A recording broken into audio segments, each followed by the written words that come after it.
বাগানে অনেক জল দিয়েছি, সার দিয়েছি, গাছ লাগিয়েছি। আজকের বাগানটা ঘুরে দেখায় আর একটা না একটা সবজি তুলবো, সেই সবজিটা কি সেটাও দেখাবো। তার আগে বাগানের চেহারাখানা দেখো কি সুন্দর হয়েছে না? সুন্দর হলে কি হবে, পোকার তো খুবই মজা, কারণ সার দেওয়া হচ্ছে না, পোকারা খেতে পাচ্ছে। একটা কথা কিন্তু আমি বিশ্বাস করি, সারের সবজি কিন্তু আমি ততটা খাই না, কারণ তার ভয়ে কিন্তু বাজার থেকে সবজি এনে না। সেই সারটা যদি বাড়িতে কিনে বাড়ির সবজিতে লাগাই, তাহলে আমার লাভটা কি হবে? তাই জন্য সার ছাড়া পোকাও খায়, আমরাও খাই। পোকাওয়ালা সবজি কিন্তু অর্ধেকটা বাদ দিয়ে আমরা বাড়িতে খেয়ে নিই। আর আজকের বাগানের সব থেকে এই ইন্টারেস্টিং সবজি ফুলকপি। সত্যি কথা, ফুলকপি ছোটোবেলায় কিন্তু দেখতেও ভালো লাগতো, কিন্তু ছোটোবেলায় আমাদের এই ফুলকপি লাগাতো না। এবছর কিন্তু বেশি লাগাইনি, অল্পই লাগিয়েছি। আর অনেক ফুলকপি বড় হয়েছিল, অনেক ফুলকপি এখনও হয়নি।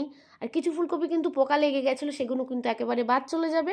আর এই ফুলকপিগুলোর মধ্যে দুটো যাবে বৌদির বাড়ি, একটা যাবে পিসির বাড়ি, আর যেগুলো থাকবে আমাদের বাড়িতে খাওয়া হবে। তো ফুলকপিগুলো কিন্তু মোটামুটি ভালোই হয়েছিল। এর থেকে কিন্তু ভালো স্বাদ